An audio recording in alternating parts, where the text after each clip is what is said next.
Hello friends, welcome to today சமையல். இன்னைக்கு நம்ம டுடே சமையல்ல திருக்கார்த்திகை தீபத்தன்று செய்யக்கூடிய முக்கியமான 3 விதமான ஸ்வீட் ரெசிபி தான் பார்க்க போகிறோம். அப்பம், அதுக்கப்புறம் நெய்யப்பம், அப்புறம் பொரி உருண்டை.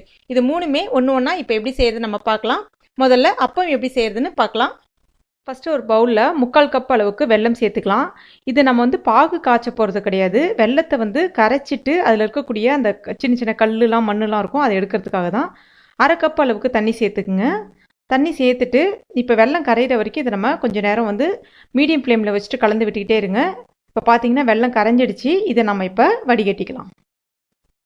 அதுக்கு அடுத்ததாக இந்த கப்பால் 1 கப் அளவுக்கு அரிசி, பச்சரிசி எடுத்திருக்கேன். அதை நல்லா ஒரு 2 தடவை வாஷ் பண்ணிவிட்டு ஒரு 3 மணி நேரம் ஊற வச்சுட்டு தண்ணி இந்த மாதிரி நல்லா வடிகட்டி எடுத்திருக்கேன். தண்ணி ஃபுல்லாக கம்ப்ளீட்டாக வடிகட்டிடுங்க. 1 கப் பச்சரிசிக்கு 3/4 கப் வெல்லம் சரியாக இருக்கும். இப்போ தண்ணி இல்லாமல் அந்த அரிசியை இது கூட சேர்த்தாச்சு. அதுக்கப்புறம் நல்ல பழுத்த வாழைப்பழமாக எடுத்துக்கங்க. நான் இன்றைக்கி மஞ்சள் வாழைப்பழம் தான் சேர்க்குறேன். எந்த வாழைப்பழம் வேணாலும் சேர்த்துக்கலாம். இப்போ அந்த முனையில் இருக்கிறத மட்டும் எடுத்துகிட்டு மிச்சத்தை நம்ம இதை கூட கட் பண்ணிக்கலாம். அதுக்கடுத்து தான் ஒரு 4 பல் தேங்காய் பல் சேர்த்துருக்கேன். நீங்கள் தேங்காய் பூவாக இருந்துச்சுன்னா 2 டீஸ்பூன் அளவுக்கு தேங்காய் பூ சேர்த்துக்குங்க. அதுக்கப்புறம் ஒரு 1/4 டீஸ்பூன் ஏலக்காய் பொடி. இப்போ தண்ணி விடாமல் இதை நல்லா நம்ம ஃபஸ்ட்டு அரைச்சிக்கலாம்.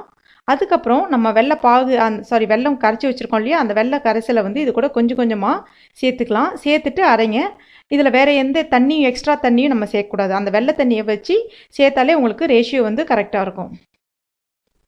இப்போ மாவு நல்லா மைய அரைச்சிங்க. இப்போ மைய அரைச்சி எடுத்துக்கிட்டேன். இப்போ மிச்சம் இருக்கிற அந்த வெள்ளை தண்ணியும் இது கூட நான் சேர்த்துக்கிறேன். சேர்த்துட்டு இப்போ இதை நல்லா கரைச்சி விட்டுடலாம். இப்போ மாவு உங்களுக்கு இந்த பதத்துக்கு இருக்கணும். அதுக்கடுத்துதான் எண்ணெய் மிதமான சூட்டில் இருக்குது. ஸ்டவ்வும் மீடியம் ஃப்ளேமில் வச்சுருக்கேன். இன்னும் கேட்டிங்கன்னா நீங்கள் கம்ப்ளீட்டாக சிம்மில் கூட வச்சுக்கலாம். இல்லைனா பட்டுன்னு உடையாந்து தீஞ்சு போன மாதிரி ஆகிடும். அந்த மாதிரி நான் இன்றைக்கி பாகு வெல்லம் யூஸ் பண்ணியிருக்கேன். எண்ணெய் சட்டியில் கரெக்டாக சின்ன கரண்டியால், ஒரு குழிக்கரண்டியால் ஒரு கரண்டி விடுங்க. வேறு எங்கேயும் தெரிக்காமல் கரெக்டாக ஸ்ட்ரெயிட்டாக அப்படியே விட்டுக்கிட்டே இருங்க. விட்டுட்டு எடுத்துருங்க. ஜஸ்ட் ஒரு அரை நிமிஷத்தில் உங்களுக்கு இந்த மாவு பார்த்திங்கன்னா அப்படியே உப்பி வரும் பாருங்கள். இந்த பாருங்க, இந்த மாதிரி உப்பி வந்திருக்கு. ஸோ இப்போ இது கரெக்டான பதத்தில் நம்மளுக்கு இருக்குன்னு அர்த்தம். இது வேகிறதுக்கு கரெக்டாக உங்களுக்கு ஒரு நிமிஷத்துலேருந்து 2 நிமிஷம் எடுத்துக்கும்.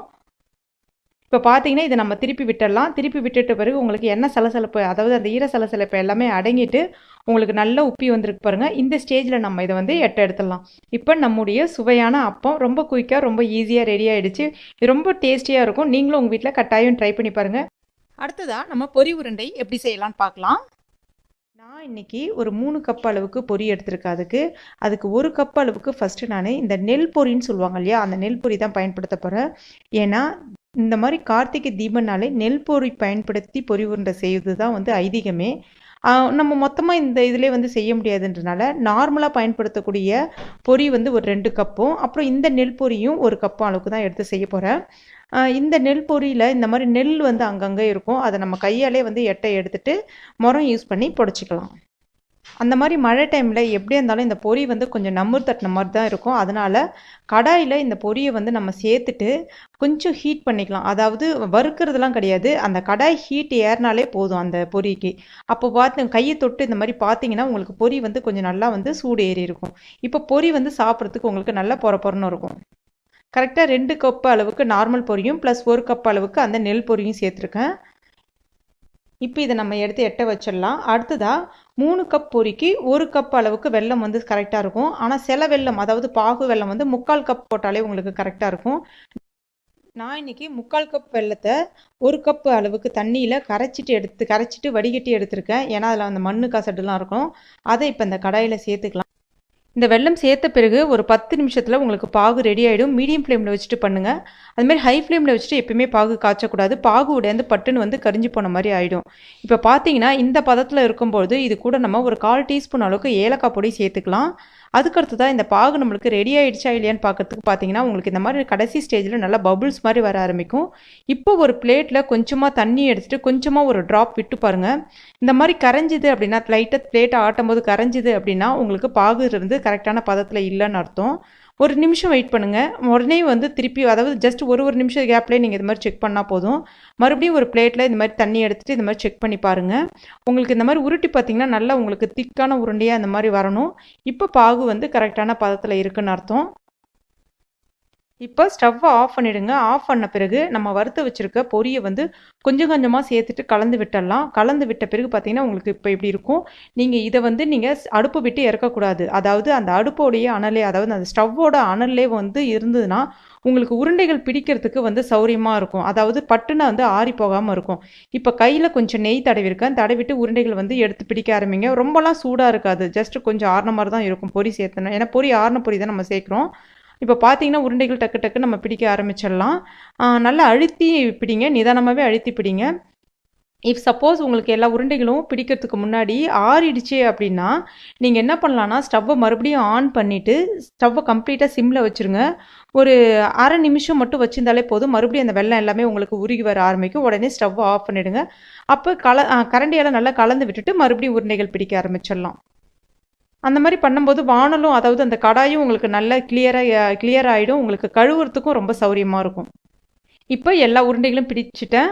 இப்போ பாருங்கள், நம்முடைய பொரி உருண்டை ரொம்ப குயிக்காக ரொம்ப டேஸ்டியாக ரெடி ஆகிடுச்சு. நீங்களும் இந்த கார்த்திகை தீபத்துக்கு செஞ்சு அசத்துங்க. அடுத்ததான் இன்ஸ்டண்ட்டாக செய்யக்கூடிய ஒரு நெய் அப்பம் எப்படி செய்யறதுன்னு பார்க்கலாம். இது செய்யறதுக்கு முதல்ல நம்ம வெல்லத்தை வந்து கரைச்சிக்கலாம். ஏன்னா அதில் டஸ்ட் அந்த மாதிரி ஏதாவது இருக்கும். அதுக்காக நான் ஒரு கடாயில் 3/4 கப் அளவுக்கு வெல்லம் சேர்த்துருக்கேன். பாகு வெல்லம் பயன்படுத்துகிறேன்.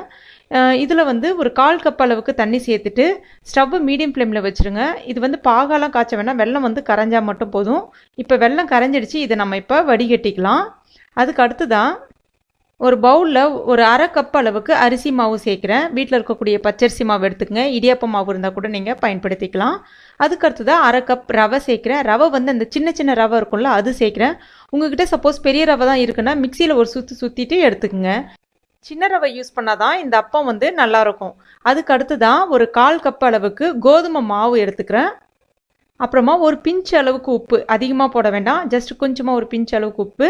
அதுக்கப்புறம் சோடா உப்பு, சமையல் சோடா இருக்கு இல்லையா, அது ஒரு பிஞ்ச் அளவுக்கு சேர்த்துக்கலாம். இப்போ இது எல்லாத்தையுமே நம்ம நல்லா கலந்து விட்டுடலாம். இப்போ இதெல்லாம் கலந்து விட்டாச்சு. அதுக்கடுத்து தான் நம்ம கரைச்சி வச்சுருக்க வெள்ளைப்பாகை கொஞ்சம் கொஞ்சமாக சேர்த்துட்டு இதை வந்து நல்லா நம்ம கரைச்சிக்கலாம். இப்போ இந்த பதத்துக்கு மாவை வந்து நல்லா கரைச்சிக்கிங்க. அதுக்கப்புறமா நம்ம இது கூட தேங்காய் பூ ஒரு 3 டீஸ்பூன் அளவுக்கு தேங்காய் பூ துருகி வச்சுருக்கேன், அதையும் சேர்க்குறேன். அதுக்கப்புறம் ஒரு 1/4 டீஸ்பூன் அளவுக்கு ஏலக்காய் பொடி சேர்க்குறேன். இப்போ இதையும் நல்லா கலந்துட்டு தேவைக்கேற்ப தண்ணி ஊற்றி நல்லா கரைச்சிக்கிங்க. இப்போ மாவு வந்து உங்களுக்கு இந்த பதத்தில் இருக்கணும். நான் இன்றைக்கி இந்த அப்பம் வந்து குழிப்பணியார கல்லில் தான் வந்து ஊற்ற போகிறேன். உங்ககிட்ட குழிப்பணியார கல் இல்லை அப்படின்னா நீங்கள் வந்து நேரடியாக எண்ணெய் சட்டியில் கூட விடலாம்.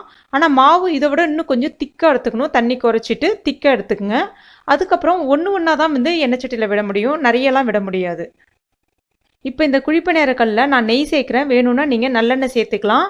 கொஞ்சம் கொஞ்சமாக நெய் சேர்த்துடலாம். சேர்த்துட்டு இந்த மாவை கொஞ்சம் கொஞ்சமாக நம்ம விட ஆரம்பிச்சிடலாம். ஆனால் கண்டிப்பாக ஸ்டவ் வந்து கம்ப்ளீட்டாக சிம்மில் இருக்கணும். ஏன்னா இதில் நம்ம வெல்லம் சேர்த்துருக்கிறதுனால பட்டுன்னு உடைந்து தீஞ்சு போன மாதிரி ஆகிடும். உள்ளே வந்து மாவு வேகாமல் போயிடும். இப்போ இதை நம்ம மூடி வச்சிடலாம். ஒரு 3 நிமிஷத்தில் இது வந்து அடிப்பக்கம் வேக ஆரம்பிச்சிரும். இப்போ பார்த்தீங்கன்னா 3 நிமிஷம் ஆயிடுச்சு. இப்போ உங்களுக்கு நல்லா வெந்து வந்திருக்கு பாருங்கள். இப்போ இந்த மாதிரி சப்போஸ் திருப்பி அதாவது ரொம்ப எண்ணெய் இல்லாமல் ட்ரையாக இருக்கிற மாதிரி இருந்துச்சுன்னா இன்னும் கொஞ்சோண்டு நெய் சேர்த்துக்குங்க. அது ஏன்னா அந்த மாதிரி சுற்றி கொஞ்சம் நெய் இருந்துச்சு அப்படின்னா உங்களுக்கு திருப்பி போகிறதுக்கு வசதியாக இருக்கும். இப்போ பார்த்தீங்கன்னா இன்னும் சரியாக வேகலை, நல்லா சிவந்து வரணும். இப்போ மறுபடியும் இதை நம்ம ஒரு நிமிஷம் மூடி வச்சிடலாம். இப்போ திருப்பி போட்டு பார்க்கலாம். இப்போ பாருங்கள், நல்லா சிவந்து வந்திருக்கு. இதே மாதிரி நல்லா சிவந்து வரணும், அப்போ தான் நல்லாயிருக்கும் இந்த அப்பம். இப்போ ஒன்று ஒன்றா நம்ம எல்லாத்தையுமே திருப்பி போட்டுடலாம். திருப்பி விட்டுட்டு ஒரு நிமிஷம் இருந்தால் போதும். இப்போ பார்த்தீங்கன்னா 1 நிமிஷம் ஆயிடுச்சு. இதை நம்ம இப்போ நல்லா சிவந்து வந்திருக்கு பாருங்கள். இதை வந்து எடுத்துடலாம். மிச்ச மாவையும் நம்ம இந்த மாதிரி ஊற்றிக்கலாம். இப்போ நம்முடைய சுவையான இன்ஸ்டண்ட்டான நெய் அப்பம் ரொம்ப குயிக்காக ரொம்ப சிம்பிளாக ரெடி ஆகிடுச்சு. நீங்களும் கண்டிப்பாக இந்த கார்த்திகை தீபத்துக்கு உங்கள் வீட்டில் ட்ரை பண்ணி பாருங்கள். ரொம்ப அருமையாக இருக்கும். ஃப்ரெண்ட்ஸ், இந்த 3 ரெசிபியுமே ரொம்ப ரொம்ப அருமையாக இருக்கும். அதனால் இந்த கார்த்திகை தீபத்துக்கு நீங்களும் உங்கள் வீட்டில் மறக்காமல் ட்ரை பண்ணி பாருங்கள். குழந்தைகள்லேருந்து பெரியவர்கள் வரை அனைவருமே விரும்பி சாப்பிடுவாங்க. மறக்காமல் ட்ரை பண்ணி பார்த்துட்டு உங்களுடைய வேல்யூபிளான கமெண்ட்டை என் கூட ஷேர் பண்ணிக்கங்க. இந்த வீடியோ உங்களுக்கு பிடிச்சிருக்கும் நம்புகிறேன். பிடிச்சிருந்துச்சுன்னா லைக் பண்ணுங்கள். உங்கள் நண்பர்கள் மற்றும் ஃபேமிலி மெம்பர்ஸ்க்கும் ஷேர் பண்ணுங்கள். மேலும் இது போன்ற டேஸ்டி ரெசிபிகளுக்கு நம்ம டுடே சமையலை இது வரைக்கும் நீங்கள் சப்ஸ்கிரைப் பண்ணாத நண்பர்களாக இருந்தீங்கன்னா உடனே இந்த வீடியோக்கு கீழே இருக்கக்கூடிய ரெட் கலர் சப்ஸ்கிரைப் பட்டனை ப்ரெஸ் பண்ணி சப்ஸ்கிரைப் பண்ணி கூடவே மறக்காம அந்த பெல் நோட்டிஃபிகேஷன் சிம்பலையும் பிரஸ் பண்ணிக்கங்க. அப்பதான் நான் டெய்லியும் அப்டேட் பண்ற ஒவ்வொரு நியூ ரெசிபிஸ் வீடியோவும் மற்றும் கார்டனிங் வீடியோஸும் உங்களால ஈஸியா பார்க்க முடியும். ஸோ மறக்காம பெல் நோட்டிஃபிகேஷன் சிம்பலை பிரஸ் பண்ணிங்க. தேங்க்யூ.